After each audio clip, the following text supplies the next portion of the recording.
Hello and welcome to the new video. If this is your first time here, my name is Hannah and today I wanted to talk about all the books I have read in June. Hi, I hope you are well. As you probably seen in the thumbnail and in the title of this video, apart from sharing the books that I've read in June with you all today, I also wanted to share with you some news, my kind of like a live / my channel update. And if I look slightly different right now than to what I looked in a video, it is because I'm currently editing this video and I have realized that I recorded this clip that I'm recording right now, or I thought I recorded it. Turns out I probably didn't press record. So I've talked for 10 minutes without realizing that nothing is being recorded. So I have to re-record it. I have to give you that update all over again. Hopefully I will be able to make it a little bit shorter right now because I think it was pushing towards like 10 minutes. So hopefully I will be able to do it much quicker and much more and more efficient. Fingers crossed. So the update, as you probably all know, my channel is a very small channel. I started it 2 maybe 3 years ago, and I started it because I wanted to share with my online friends, with the online people, the things that I do. I started with some bullet journal planning videos. I also did drawings and like different sorts of like crafts and arts and stuff like that, and in time it developed into a travel vlogs, and there's daily vlogs and more of like a book reading channel as well. So I was basically doing everything that I enjoyed doing. I didn't have a niche. This was never my intention to do a niche. I just shared the stuff that I loved doing with the people on the internet. And recently this had become a little bit more stressful than I ever wanted it to be. And stressful for the reason that I feel like I always have to keep up with recording, editing and posting the videos. But the problem is I do have a full-time job. I have a partner. I have a family. I have a lot of things that I enjoy doing. I love reading, like, you know, as you know, and I love doing crochet, and I do all sorts of stuff, and I struggle sometimes enjoying these things just because I feel like I have to record and edit everything, and it adds extra pressure. It makes me feel a bit more anxious and stressed about what I'm doing. And yeah, so I have decided to maybe not slow things down, but I think what I will do, I'll still post videos. I'm actually working on a reading vlog. I'm reading all Taylor Jenkins Reid's books from the beginning, so I'm still working on some videos. I'll also be recording a Lake District video because we are going to the Lake District for about a week, very soon.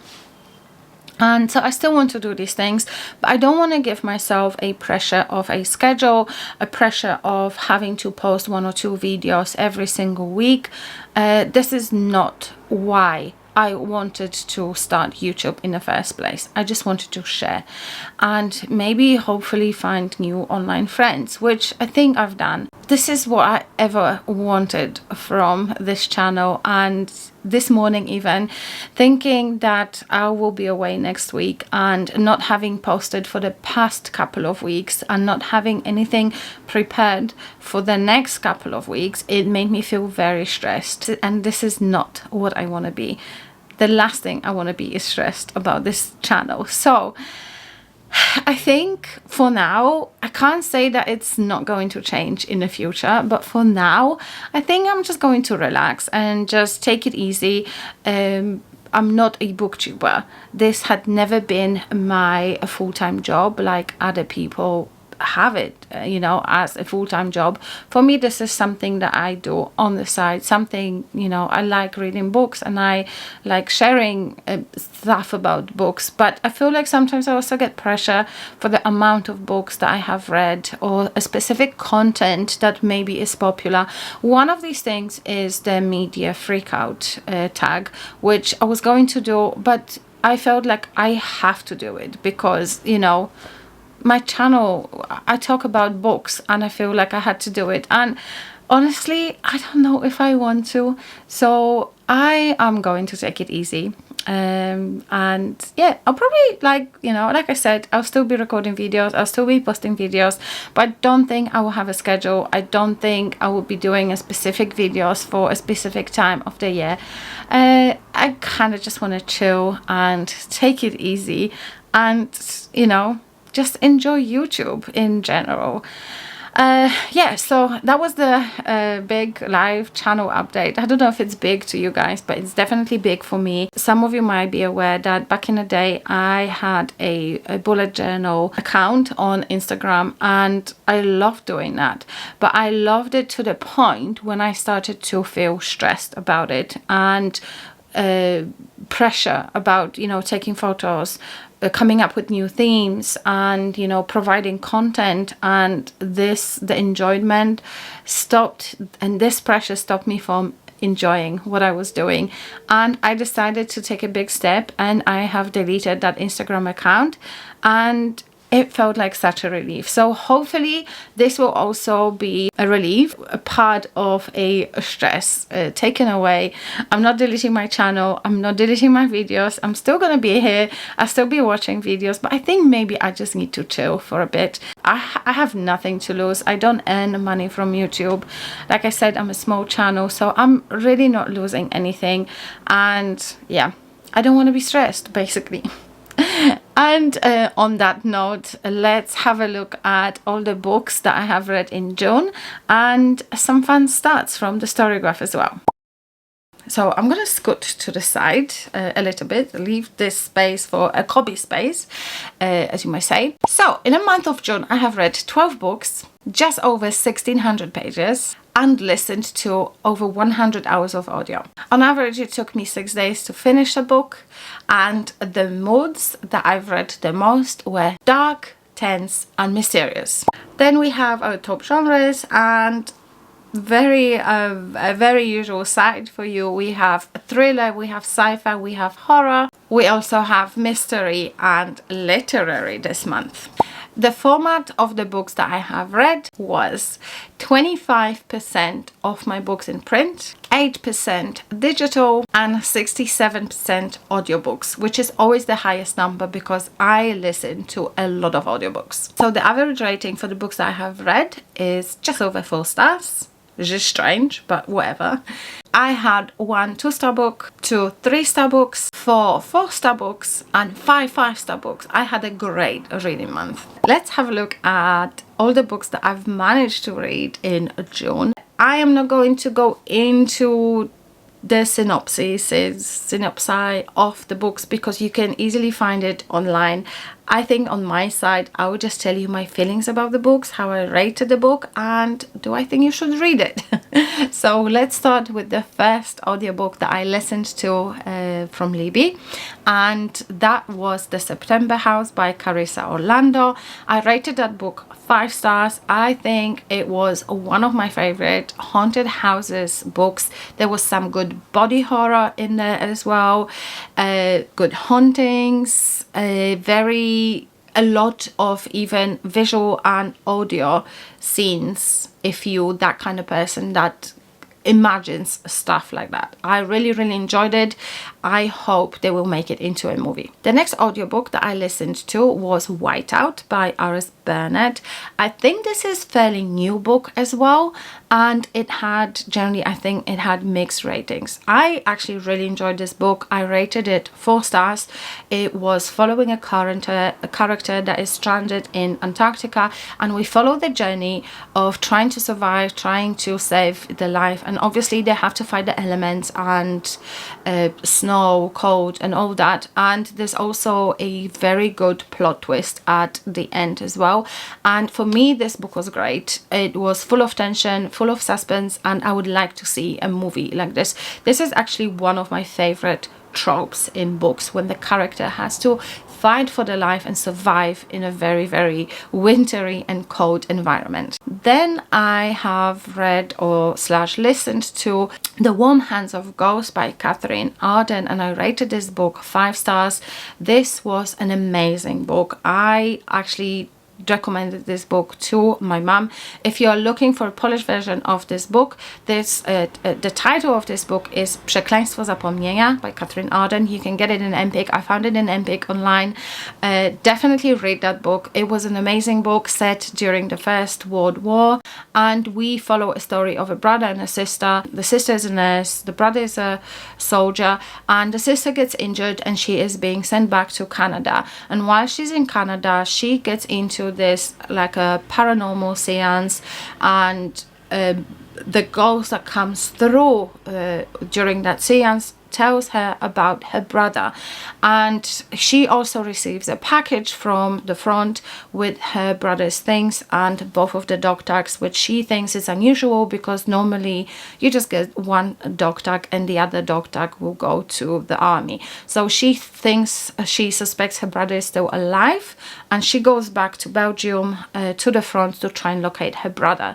There's a paranormal aspect to this situation, fantastical aspects to this book, and I found it very, very interesting and very engaging. I loved the setting, the way the author played scenes, some chapters from the sister's point of view and some chapters from the brother's point of view. It made a very coherent story, and I absolutely loved it.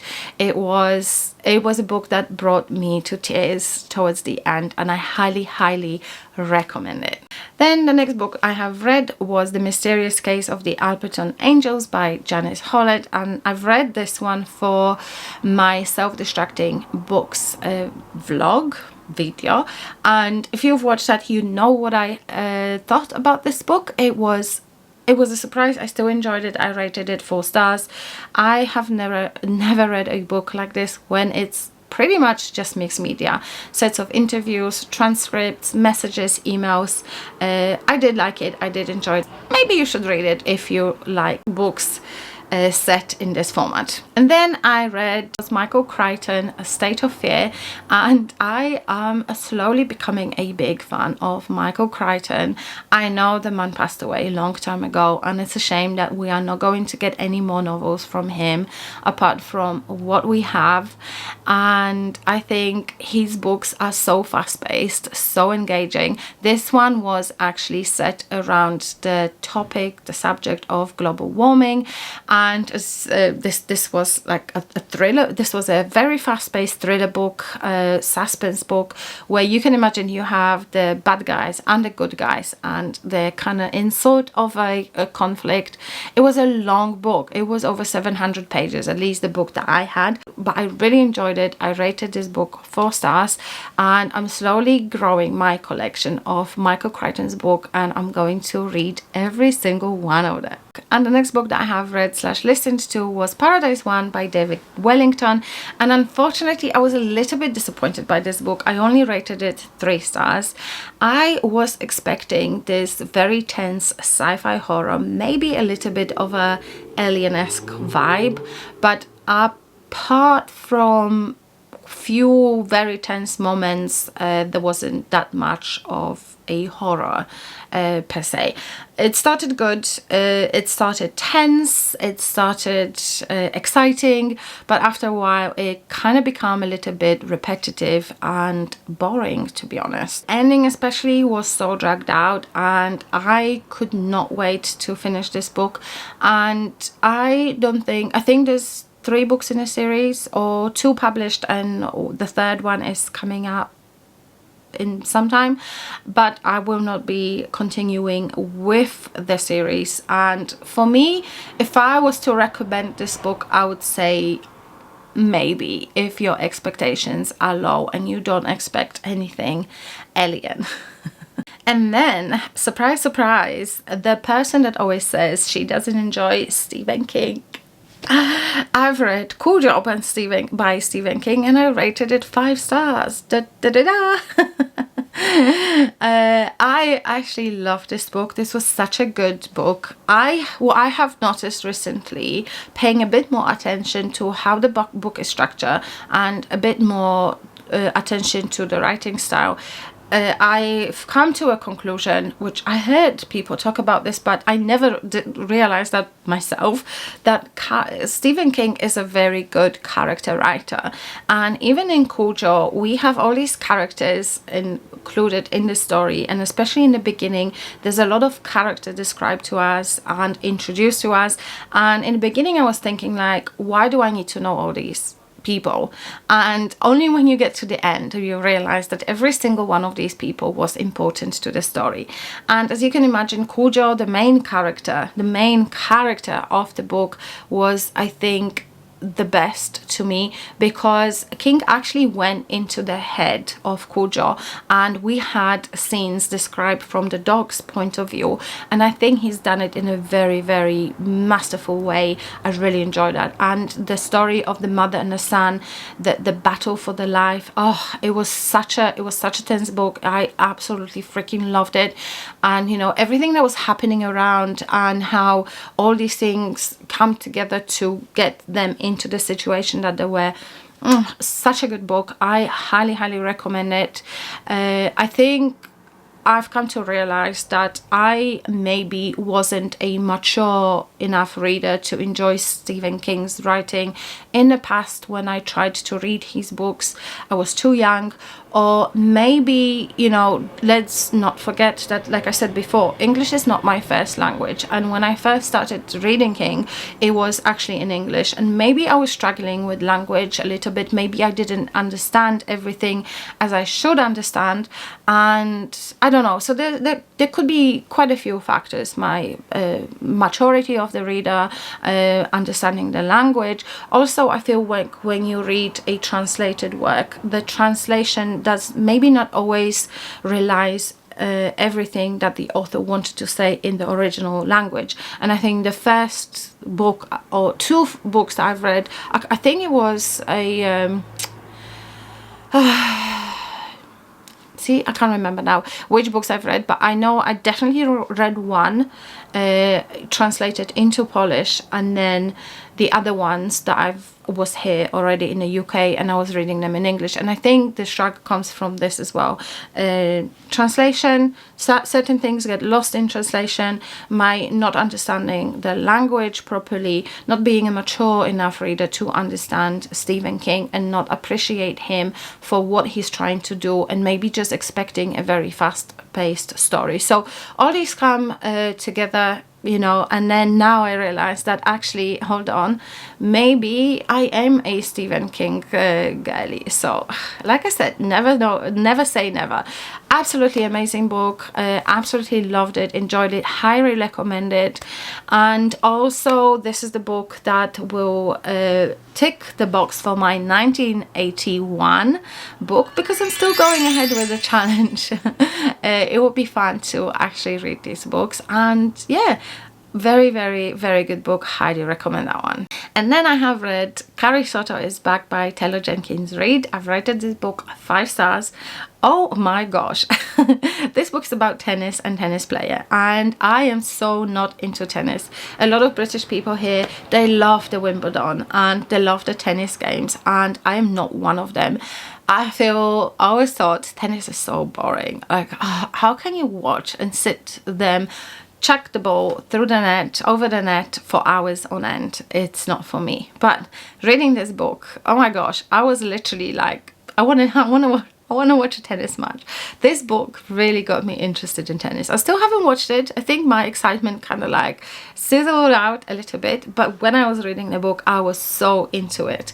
This is following a tennis player, Carrie Soto. She was the best of her time. She was one of the greatest tennis players of her time in like the 80s or early 90s and stuff like that, and she retired at the top of her career, and now she's been in a retirement for 5 years. There's another tennis player that is coming for her titles, and she decides to come back from the retirement and fight for her titles.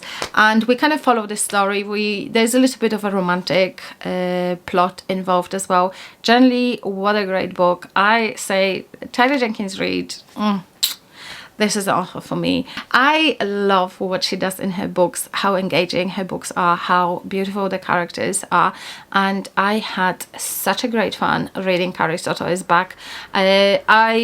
I'm doing this, like I said, I'm doing this vlog for where I read all Taylor Jenkins Reid's books, and I don't think I will be reading this one because this one is very fresh in my memory, but all the other ones I've read at least a couple of years ago, so I'll be rereading them. And yeah, so look out for that video. It's coming up. I don't know when, but it's coming. The next book that I have read was In My Dreams I Hold a Knife by Ashley Winstead, and that book was so hyped in my circles. Unfortunately for me, it was only a 3-star read. It was okay, it wasn't great. We followed a group of people that meet 10 years after finishing college. They meet during the homecoming, and one of these friends, Heather, she was actually murdered in college 10 years prior, and the brother of the victim is trying to solve the mystery because the murderer was actually never found. So we follow the stories, we kind of go back and forth in time, and we build up the entire picture of everything that happened, and at the end there is a big reveal. It's kind of disappointing a little bit. I feel like it was very, very dramatic as well, and yeah, it wasn't bad, but it wasn't great. I feel like a thriller reader, a person that read fewer thrillers, we kind of see through this book very, very quickly. The next book that I have read was actually via audio. That's how it started. I had a credit on Libro FM and I decided to go for this book because this book was hyped to the heavens by the book people, and the book was Silver Elite by Danny Francis. After listening to this book for a while, I decided to go and actually purchase a physical copy because this book was absolutely fantastic. I rated that book 5 stars. To me, it was a combination of the Poppy War, Hunger Games, Divergent, and even Fourth Wing. It was a dystopian fantastical story set in the future and in a military academy, this is also one of my favorite settings. The romance plot between the two main characters was literally got me so excited. When people say it got me kicking my feet, this is how I felt. I never thought I'm gonna say it, but yeah, this is how I felt. It got me kicking my feet in excitement. It was just so good. The story was really fast-paced and very engaging, and I like how all the characters and the things that was happening to them was introduced, and the whole world that we were introduced to was done in a very interesting manner and without it being overwhelming. Overall, I want to say it was a dystopian heaven. If you like dystopian books, a little bit of fantastical dystopian story, you will definitely like this. And on my hand, I cannot wait for book 2 to come out. When I was talking about this book to my friends, Jason, my friend Monica, they thought I was actually describing a movie, and this is how excited this book got me. And it was just so good. It was one of those very few books that I bought and read in the same month. So yeah, definitely highly recommend this one. And then the next book that I picked up was Yellowface by R.F. Kuang, and actually I never knew what this book was about. I picked it up because when this book came out, we had posters on the underground everywhere advertising best book of the year, and I was like, okay, I feel like I need to read this now because everybody else is reading it. And 2 years later, I think it came out in 2023, so 2 years later I finally read it, and oh, how disappointed I was. I don't think it was a story for me. I think if I didn't read this book via audio, I would have DNF'd it. In the beginning, it was interesting and it was engaging, and I was curious to see where the plot is gonna go, but I ended up not really enjoying this book that much. We follow an author that steals a manuscript of her friend that is also an author, and she publishes that manuscript under her own name as her own book. And in the face of accusations and all the social media drama media and all the bullying on social media, she kind of goes crazy and paranoid a little bit. And as you can see, this is a very interesting concept, and I have read a book like this before. It was magnum opus. It was on Kindle Unlimited, and I think it was only like a novella. I can't even remember the author, but it was again, I really enjoyed that one. And this one, I expected something else from this. I don't know, it kind of went in the direction of racism in the industry, in the publishing industry,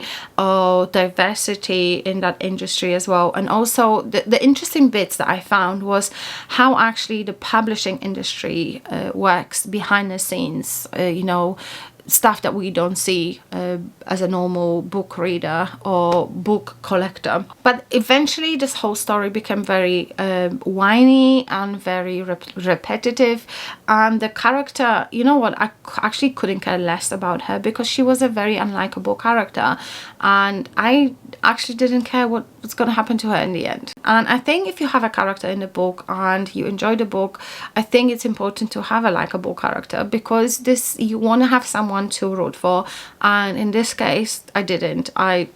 So I couldn't really care less. It's only a 2-star book. I guess it's a success in a way that it is another book of my physical TBR, but I will be unholding that one, and hopefully someone else can enjoy it more than I did. And the last but not least is Things Have Gotten Worse Since We Last Spoke and Other Misfortunes by Eric LaRocca. It was a binder of 3 horror short stories, and you know, if we go back in time and we remember how the 2 books that I've read by Eric LaRocca, and I rate both of them, I rated 2 stars, and I said Eric LaRocca is not an author for me. It's a surprise to see that I actually rated this one 4 stars. I actually really enjoyed this one, and especially the first story, the title story, Things Have Gotten Worse Since We Last Spoke. It was following 2 women that meet each other online. They never actually meet each other in real life, and the way it started, it got me very curious. It started with one of them selling an apple peeler online, and this is how they got in touch, and then it kind of went in a direction that I was curious to see how Eric LaRocca is going to handle this. It got me curious, and then that led to some very crazy stuff happening in this book. And there was this one scene, if you read this book, or if you're going to read this book, I'm not going to spoil anything, but there was this one scene with meat, with a piece of meat, that had me gagging and feeling like I want to retch, and I actually had to stop reading because it was making me feel nauseous. And I love that for this. I love that because this is what I'm looking for in books. I want to get physical reactions from my body when I read a book like this. I want to be either happy and kicking my feet like with Silver Elite, or I want to feel disgusted and feel like I'm going to throw up. And I found this in that one. And there's another 2 stories in this one. They weren't great. I think my first one was the first one was the best, but generally I rated that one 4 stars. And I think if you have strong guts and strong stomach, you definitely should read it. That's it. That's all the books that I have read in June. The last thing that we need to do is the book blanket. I actually cannot believe the first part, my first book blanket, is complete. The plan was different. The plan was to have the whole 2025 reading blanket in one piece. Unfortunately, it would end up being way too big, so I decided to split it in 2. So in this one we have January to June reading, and when I was doing June, I actually decided to do June as a border. So this is my June reading, everyone. The pink is just to mark off the end of May here and the end of blanket 1. But this is my June reading. These are all the books I have read in June. And let's unroll the blanket. I don't know if I can actually do it because it's quite big, but oof, it is big.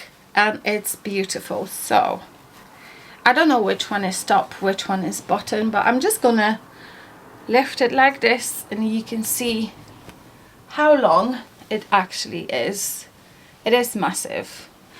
It is a double size bed, maybe size. It's big. This is it, folded in half.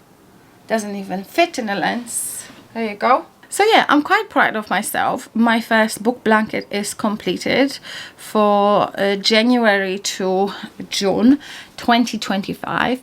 I will still be doing my second half of the year book blanket, but I think I'm going to do that one in a granny square format. I fancy doing something else, so this is it. So that's it from me. Thank you very much for watching. I am not going to do a July TBR because I just want to relax and I just want to chill and spend time with the family. And I do have books that I want to read. These are all my Terry Jenkins read books that I planning to read and record a vlog for. Oof, my lens is kind of slightly tilted. There you go. Now I'm planning to record a video for, so make sure you subscribe so you don't miss that video. And yeah, for now I thank you very much for watching. Don't forget to like this video if you liked it, and I will see you in my next one. Bye.